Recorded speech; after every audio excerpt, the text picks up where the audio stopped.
দুধ চিতই অনেকে অনেকভাবে বানায়। আমি যেভাবে বানাচ্ছি সেটা আজকে দেখাচ্ছি আমি। 1/2 লিটারের মতো দুধ আমি এখানে ফুটিয়ে নিয়েছি। এরপর 2 চামচের মতো দুধ তুলে নিয়ে একটা কাপের মধ্যে সেখানে আমি প্রায় 3 চামচের মতো গুঁড়া দুধ মিশিয়ে নিয়েছি। গুঁড়ো দুধটা ঘুলে বাকি দুধের সাথে আমি আবার মিশিয়ে দিব, এতে করে একটা ভালো ফ্লেভার আসে, শুধুমাত্র একটা ফ্লেভারের জন্য, আর কিছু না, কিন্তু খেতেও ভালো লাগে।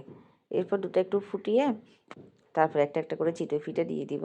দুধের পরিমাণ যেহেতু কম, পিঠাটাও আমি কম দিয়েছি, এখানে 4টার মতো পিঠা দিয়েছি। দেখুন, পিঠাগুলো দেওয়ার পর কিছুক্ষণ ফুটাবো, মানে আর কিছুক্ষণ ফুটলে দুধ সহ পিঠা সহ ফুটলে, বেশি কতক্ষণ না, অল্প কতক্ষণ, মানে 1-2বার ফুটে উঠলে চুলা বন্ধ করে দিতে হবে। অবশ্যই অবশ্যই গ্যাসের চুলা বন্ধ করে দিতে হবে, কারণ অনেক সময় দুধ আর গুড় যদি একসাথে ফুটানো হয় তাহলে দুধটা ফেটে যায়, ছানা ছানা হয়ে যায়। চুলা বন্ধ করে দিলে সমস্যা নাই। চুলা বন্ধ করে দেওয়ার পর আমি খেজুরের গুড় দিয়ে দিয়েছি। খেজুরের গুড় দেওয়ার পর একটু হালকা করে মিশিয়ে নিয়েছি চামচ দিয়ে। এটা যেহেতু পাতলা গুড়, মিশাতে সময় লাগে না, এই মিশে গেছে দেখুন। তারপর আমি ঢাকনা দিয়ে রেখে দিয়েছি। প্রায় 10 মিনিট পর ঢাকনা তোলার পর দেখেন এটা ঘন হয়ে গেছে, কালারটা সুন্দর হয়েছে। এই যে দেখুন, পিঠাটা একদম ফুলে গেছে।